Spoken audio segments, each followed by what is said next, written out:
Hello friends, आज मैं कुछ विचित्र चीज़ें आपको बताने वाली हूँ। विचित्र चीज़ें, वो कौन सी चीज़ें हैं जो विचित्र हैं? एक्चुअली आप लोगों ने बचपन से ही कहीं बार ज्योग्राफी बुक जब पढ़ते थे, हम ज्योग्राफी हमारा सब्जेक्ट हुआ करता था, तो ब्रह्मांड की बातें हम सुना करते थे। आप लोगों को में से कितने लोगों को वो चीज़ बहुत पसंद थी, आई डोंट नो, बट आप लोगों को डेफिनेटली अगर ब्रह्मांड वर्ड या यूनिवर्स वर्ड आपको याद होगा, है ना? तो यूनिवर्स जो इंग्लिश में कहा जाता है उसी को हिंदी में ब्रह्मांड कहा जाता है। ऊर्जा, शक्ति, और साइंस में हम सुनते आ रहे हैं कि एनर्जीज, है ना? तो ये सब क्या है? और जबकि साइंटिफिकली प्रूवन हो चुका है ये चीज़ कि एनर्जी को ना पैदा किया जा सकता है ना अंत किया जा सकता है, उसका कोई अंत नहीं है। और उस वो सिर्फ सब कुछ एनर्जी है, एवरीथिंग इज एनर्जी, है ना? तो एनर्जी जो हम जो हिंदी में बोलते हैं ना आत्मा, जिसको हम आत्मा बोलते हैं, एक्चुअली वही जो आत्मा है वही एनर्जी है। तो एवरीथिंग इज एनर्जी मतलब हमारी ऊर्जा, ठीक है? मतलब वर्ड्स अलग अलग है लेकिन है वही चीज़ जो हम लोग कहीं वक्त से जो सुन रहे हैं साइंस में, ज्योग्राफी में, है ना? तो आपने देखे तारा, स्पेस और ये सारी चीज़ें बहुत अच्छी लगती है ना आप सबको भी? मुझे भी बहुत अच्छी लगती थी बचपन से ही। मुझे ऐसा लगता है कि वो तारों को छू लेना चाहिए। हम जब बचपन में जब जन्म लेते तभी हमको क्या, अरे wow, twinkle twinkle little star वगैरह गाते हैं, फिर चंदा मामा दूर के पोए बुकाए भूर के, कितना सुंदर, मतलब वो सुंदरता। लेकिन आजकल के बच्चों में अगर आजकल के बच्चों में देखा जाए तो ना तारे ना चांद, ये सारी चीज़ों में इंटरेस्ट ही नहीं रहा। सिर्फ फ़ोन देखते हैं, शॉर्ट्स देखते हैं, कार्टून्स देखते हैं, क्या क्या देखते हैं। आजकल के बच्चों के लिए तो अलग से एक वीडियो बनाना चाहिए, वो हम बात करेंगे। लेकिन हम जब छोटे थे, ये जो यूनिवर्स की बात मैं बता रही हूँ आप लोगों को, ये विचित्र बातें ये हैं कि एवरीथिंग इज़, जब हमारा एवरीथिंग इज़ एनर्जी है, जो हमें दिख रहा है एक्चुअली वो भी एक्चुअली एनर्जी है। ये बॉडी के अंदर हमारी आत्मा है।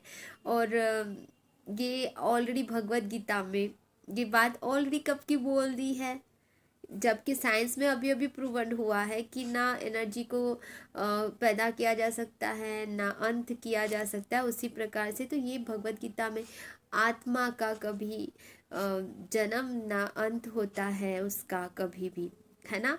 आत्मा तो हमेशा सिर्फ शरीर बदलती है। एनर्जी भी उसी प्रकार से जो बोला गया है, एनर्जी ही आत्मा है, आत्मा ही एनर्जी है। बस फर्क इतना है कि हम लोग उसको नाम नहीं दिए, तो उसको उसका नाम भले ही अलग हो, उसी को फिर ऊर्जा बोला जाता है। ऊर्जा शक्ति, ऊर्जा शक्ति, यू नो, ऊर्जा शक्ति। ऊर्जा शक्ति इज़ द वंडरफुल कि आप जिसको एनर्जी बोल रहे हो इंग्लिश में, वही ऊर्जा है एक्चुअली। मतलब ऊर्जा जो हमारे अंदर की, या एनर्जी जो खाने के थ्रू आती है, एनर्जी जो ऊर्जा जो है वो हमारे सूर्य देवता की हम प्रार्थना करते हैं ना, ये क्यों करते हैं? सुबह सुबह अर्ली मॉर्निंग में हम लोगों को करना चाहिए प्रार्थना। ऐसा क्यों बोला जाता है, यू नो? आप लोगों को पता है कि क्यों बोलते हैं ऐसा कि हम सुबह सुबह अर्ली मॉर्निंग डी विटामिन अच्छे से मिलता है। दोपहर के वक्त सूर्य की प्रकाश से थोड़ा सा बच के रहना पड़ता है, बट अर्ली मॉर्निंग का जो है ना हमारी हेल्थ के लिए, हमारी केयर के लिए, सबके लिए अच्छा होता है। ये तो अभी बोल रहे साइंस, बट यू नो कि ये तो बहुत पहले सूर्य देवता के बारे में तो बोला ही गया, अपने आध्यात्मिकता में बोला ही गया है कि आप लोग सुबह सुबह जल चढ़ाए सूर्य देवता को, आपका आरोग्य बहुत अच्छा रहेगा, आपका हेल्थ बहुत अच्छा रहेगा। ये सच है, क्योंकि आप जब पानी पानी जब हम डालते, मतलब ऐसे अर्घ डालते हैं सूर्य देवता को, पानी में से हम जब उनकी सूर्य की किरणें हमें पड़ती है ना, हम पे पड़ती है, पानी में से देखना होता है। पानी की धारा जब पड़ रही होती है, पानी की धारा जब पड़ रही होती है, धीरे धीरे थोड़ा थोड़ा पानी डालते हैं, ठीक है? जब अर्घ डालते हैं तो ऐसे उस पानी में से जो ऊर्जा ट्रांसमिट होके आती है ना, उस धारा में से, वो हमारे हेल्थ को और भी अच्छा कर देती है, यू नो। ये चीज़ ना ज़रूर आप लोगों को करनी चाहिए, सबको, हम सबको करनी चाहिए। कि प्रॉस्पर्टी, काफ़ी लोग प्रॉस्पर्टी चाहते हैं कि बहुत सारा अच्छा नेम फेम वगैरह आए। कि हीरो हीरोइन का नेम और फेम इतना अच्छा क्यों आता है, वो नहीं, वो लोग ना क्या करते हैं, बहुत अच्छे से योगा प्रैक्टिसेस करते हैं, अर्ली मॉर्निंग उठते हैं और सब कुछ बहुत अच्छे से करते हैं। कई ऐसा दिखता है हमें मूवीज़ में कि वो बड़े देर से उठते हैं, ऐसा वैसा नहीं। जो जिनको नेम और फेम आया है, काफ़ी, वो सुबह उठते हैं यार, सुबह उठते हैं, सूर्य देवता का मतलब प्रकाश में थोड़ी देर बैठते हैं, अपना टाइम स्पेंड करते हैं, नेचर में रहते हैं। ये एक ही कारण नहीं है, वैसे तो और भी कारण होते हैं नेम और फेम आने के। उनके माता पिता के अच्छे कर्म हो सकते हैं, कर्म, और फिर वैसा एटमॉस्फियर और वो सारी चीज़ें भी होती है नेम फेम आने के लिए। जो खुद से नीचे से ऊपर उठता है ना, वो एक्चुअल में अच्छा नेम फेम कमाने वाला इंसान होता है ना। लेकिन काफ़ी लोगों को ये देखा गया है कि हमने ऐसा भी देखा है काफ़ी लोगों को कि मतलब नेम और फेम के लिए तरस रहे हैं और फिर उनको वास्तु टिप्स बताए जाते हैं, है ना, कि आप ना दीवार पे सूर्य देवता का एक कॉपर का एक अच्छा सा कॉपर का सूर्य देवता को लेकर आइए और उनको जो है पूर्व दिशा मतलब ईस्ट की दीवार पे लगा दीजिए, है ना। तो आपको अच्छा नेम और फेम मिलने लगेगा, धीरे धीरे आपको अच्छा, लोग आपको रिस्पेक्ट करने लगेंगे, है ना। रिस्पेक्ट तभी तो मिलेंगी ना जब हम अच्छे काम भी करेंगे, रिस्पेक्ट खुद की करेंगे। बहुत सारी चीज़ें होती है डियर फ्रेंड्स, इतना ही नहीं कि हम लोग बस यही कर ले वही कर ले। तो मेरा कहने का मतलब है कि साइंस ने अभी जो बताया है वो आध्यात्मिकता में कब से है, तो एज अ मीनिंग, नॉट कि आध्यात्मिकता और साइंस अलग है, नो। आध्यात्मिकता is the biggest one and that science is the part of the आध्यात्मिकता, मतलब स्पिरिचुअलिटी का एक पार्ट है जो आध्यात्मिकता है, वो उसी को स्पिरिचुअलिटी कहते हैं हम इंग्लिश में। तो स्पिरिचुअलिटी इज द स्पिरिचुअलिटी जो है बहुत बड़ा है, बहुत बड़ा, बहुत बड़ा, हम जिसमें से ना 0.0.0.00000.1 भी हम नहीं सीखे अभी तक के साइंस में, ठीक है। आपको अगर बताऊँ, आप लोगों को बताऊँ यदि, कि हम लोगों ने मतलब स्पिरिचुअलिटी जो है, मतलब साइंस जो है स्पिरिचुअलिटी का एक पार्ट है मात्र, ठीक है। जैसे एक बहुत बड़ा एलिफेंट है ना, एग्जाम्पल के लिए मैं बता रही हूँ। एक बहुत बड़ा एलिफेंट है और 4 लोगों को बताया गया, चार चार दोस्त थे, 4 दोस्तों को बताया गया कि उधर मत जाना, वो बहुत बड़ा एलिफेंट है, तीनों वहाँ पे मत जाना, वहाँ पे मत जाना, ठीक है। लेकिन अब उनको उत्सुकता हुई और वो चले गए उस तरफ। वहाँ पे बहुत घना अंधेरा है, वहाँ पे कुछ नहीं दिख रहा है, चारों को भी कुछ नहीं दिख रहा, कुछ नहीं दिख रहा, कुछ नहीं दिख रहा है। बट वो बड़ा सा हाथी था, तो इन लोग दिख तो कुछ नहीं रहा है और हाथी तो बहुत बड़ा है, तो इन्होंने कभी हाथी को देखा ही नहीं था। कि इन्होंने कभी हाथी को देखा ही नहीं था, सिर्फ नाम सुना था। हमने देखा है बट इन्होंने नहीं देखा था, ठीक है, ये 4 लोगों ने बिल्कुल नहीं देखा था। फिर वहां चले गए वहां पे, और फिर 4 लोगों ने अलग अलग उस हाथी के पार्ट को टच किया। एक जो आदमी था उसने उसकी पूंछ को टच किया, तो उसको महसूस हुआ एक लंबे सांप की तरह, तो उसके लिए ना हाथी वही है, बाकी चीज को तो टच ही नहीं किया। फिर दूसरा वाला ने एक लेग टच किया, उसका एक पैर, तो उसके लिए ना एक खंबे जैसा है हाथी, ठीक है, उसके लिए सिर्फ खंबे जैसा एक हाथी, उसका हाथी का पूरा रूप उसको पता ही नहीं है, उसको सिर्फ वो खंबे जैसा है हाथी ऐसा समझ रहा है। तीसरा वाला जो है उसकी सूंड को टच किया, उसके लिए वो क्या था कि वो एक मोटा सा एक सूंड सूंड को सिर्फ टच किया, तो उसके लिए वो ऐसा ही था, मतलब। और चौथे वाले ने उसको उसकी पीठ को ऐसे थोड़ा सा बाजू में ऐसा सपाटली उसकी टच किया, तो उसके लिए क्या हुआ कि अरे ये तो मतलब हाथी जो होता है ये तो ऐसा मतलब प्लेन होता है, ऐसा कुछ नरम नरम सा होता है, ऐसा बोला। तो चारों एक दूसरे को बता रहे हैं कि हाथी ऐसा है, हाथी ऐसा है, तो चारों की बातें अलग अलग हो रही है, चारों की बातें अलग अलग हो रही है, लेकिन चारों एक दूसरे को सपोर्ट नहीं कर रहे, चारों एक दूसरे को बोल रहे कि नहीं, हाथी वैसा नहीं है जैसा तुम सांप जैसा ऐसा समझ रही हो, उसकी पूंछ को टच किया। तो कि उन्होंने कभी हाथी को देखा नहीं था, तो चारों में से कोई गलत नहीं कह सकते किसी को भी, क्योंकि उन्होंने उसकी थोड़ा सा पार्ट को टच किया और उनको लगा कि यही हाथी है। उसी प्रकार से आध्यात्मिकता जो है वैसा ही है कि आध्यात्मिकता में से कुछ पार्ट किसी ने सीख लिया, कुछ पार्ट किसी ने सीख लिया, कुछ पार्ट किसी ने सीख लिया, कुछ पार्ट किसी ने सीख लिया, और सब लोग अपनी अपनी राय रख रहे हैं, हर कोई अपनी अपनी बातें बता रहे हैं। तो हम ये नहीं कह सकते कि ये गलत है वो गलत है, बिकॉज उसमें से थोड़ा सा ही हम लोगों ने सीखा है, उसमें से थोड़ा सा ही पार्ट हमने देखा है, समझा है।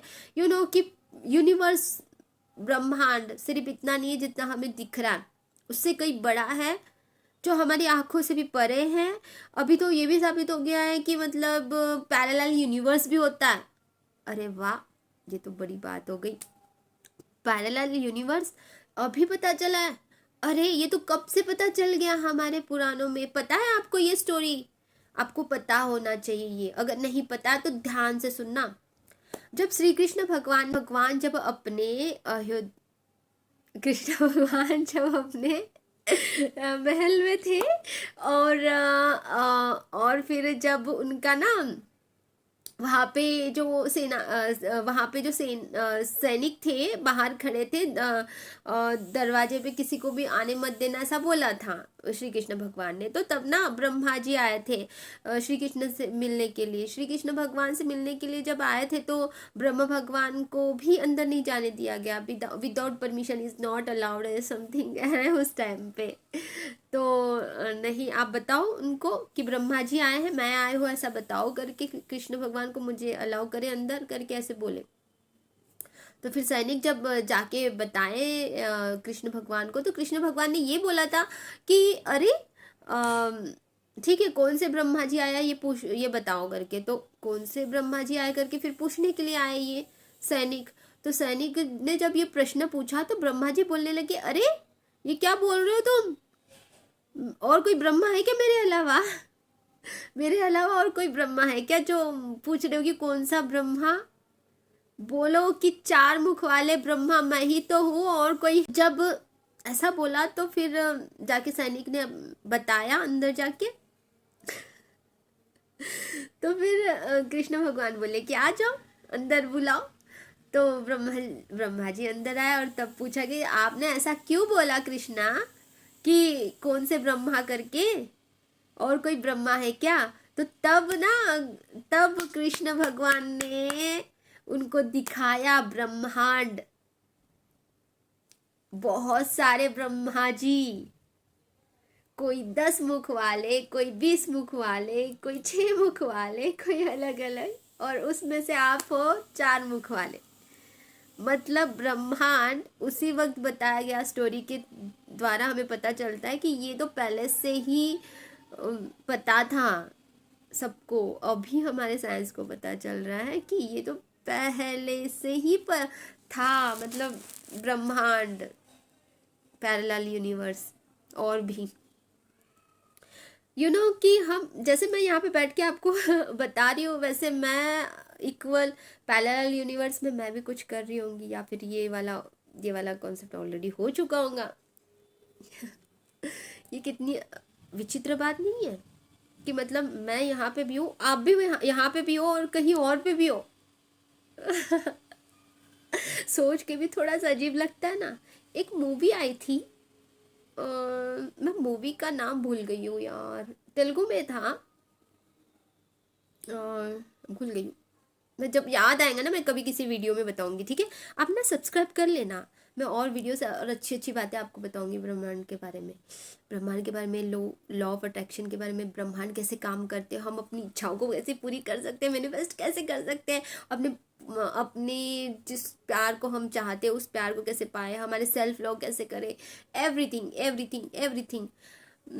और एंजल थेरेपी का कोर्स चल रहा है, अगर किसी को ज्वाइन करना है तो आप ज्वाइन कर सकते हो। मैं यहाँ पे ना आपको अपना ईमेल आईडी दे दूँगी डिस्क्रिप्शन बॉक्स में, ठीक है, या फिर स्क्रीन पर लगा दूँगी। ओके, उसके बाद में मैं आपको क्या बता रही थी, और एक स्टोरी भी है इस तरह से कि पैरेलल यूनिवर्स होता है, ये साबित करने के लिए। और एक स्टोरी बताऊँ आप लोगों को, बड़ा लंबा वीडियो तो नहीं बन जाएगा, छोटा सा शॉर्ट में बता देती हूँ, ठीक है। देखो क्या हुआ, एक बार ना जब सीता मैया भूमि के अंदर चली गई थी, धरती माता के अंदर समावित हो गई थी, उसके बाद में जब राम भगवान को अपना देह त्यागना था, तो हनुमान बाबा तो उनको नहीं त्यागने देते, हनुमान बाबा उनको छोड़ नहीं रहते। तो हनुमान बाबा को थोड़ा सा डाइवर्ट करने के लिए उन्होंने क्या किया, अपनी अंगूठी निकाली और एक होल में डाल दिया, एक होल में डाल दिया, और हनुमान जी को बोला कि अरे मेरी अंगूठी खो गई है, ऐसे होल में चली गई इसके अंदर, तो इसको ला दो ना करके।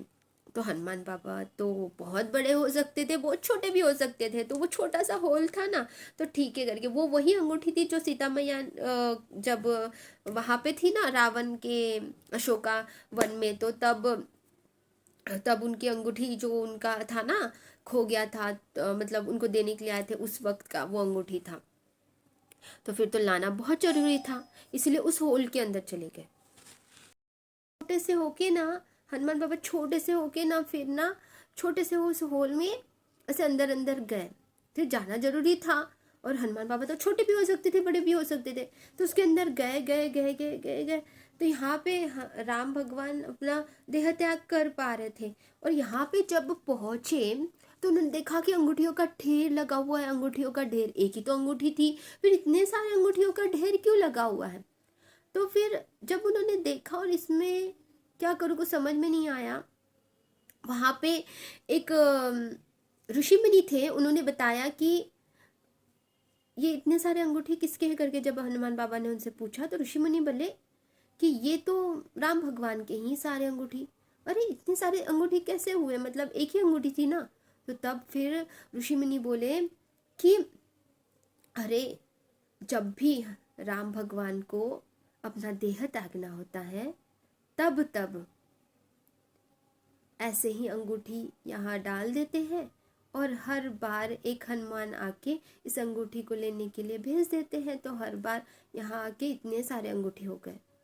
मतलब कहने का मतलब है अंगूठियों का ढेर, अंगूठियों का ढेर, मतलब ये पैरेलल यूनिवर्स में ये अवतार हर बार लिए गए राम भगवान ने, और हर बार हनुमान जी उस, मतलब हर बार वही स्टोरी चली, हर बार उन्होंने वही किया, हर बार। ओ माय गॉड, ये कैसे हुआ होगा पैरेलल यूनिवर्स। मतलब कहने का मतलब है कि हम जैसे यहाँ पे हमारी एक कहानी चल रही है, वैसे ही हमारी कहानी कहीं और भी पैरेलल यूनिवर्स में, बहुत सारे parallel universe, not only one. Oh my God, अब हम क्या कर रहे होंगे वहां पे, सोच के भी जो अजीब सा लग रहा है ना, अच्छा लग रहा है, खुशी हो रही है, हम कहीं और भी हैं, मतलब राम भगवान भी है, हनुमान बाबा भी है, जैसे हम भी है बोलते ना कहीं और एक जगह पे नहीं। पैरेलल यूनिवर्स तो लाखों करोड़ों में, पता नहीं अनगिनत है, क्योंकि अंगूठियां भी तो अनगिनत थी, बहुत सारी, है ना। तो ये स्टोरी तो हमें पहले से कब की बता दी गई थी, हमारे हमारे पूर्वजों ने, हमारे ग्रंथों में लिखा हुआ है। तो ये चीज़ थी, तो ये विचित्र बातें हमने, जो हमें नहीं पता, ये विचित्र नहीं है एक्चुअली, लेकिन हमें जो पता नहीं होता है उसको जानना और उसको समझना, कि बहुत ही उसमें मज़ा आ जाता है, और वो विचित्र लगने लगता है हमें, है ना। तो आपको इसी तरह के और वीडियोस चाहिए तो please subscribe and like comment, and आप आस्क कीजिए मुझे क्वेश्चंस में, और अगर मुझे पता है तो मैं बता दूंगी, अगर नहीं पता है तो मैं रिसर्च करके बता दूंगी। मैंने कुछ गलती कर दी होंगी तो माफ़ कर देना, हो सकता है मैंने कुछ वर्ड्स इधर उधर कर दिए हो, पता नहीं, कभी कभी ना ऐसा लगता है कि कुछ मतलब गड़बड़ ना करूँ। Thank you everyone, thank you, love you all, God bless you everyone.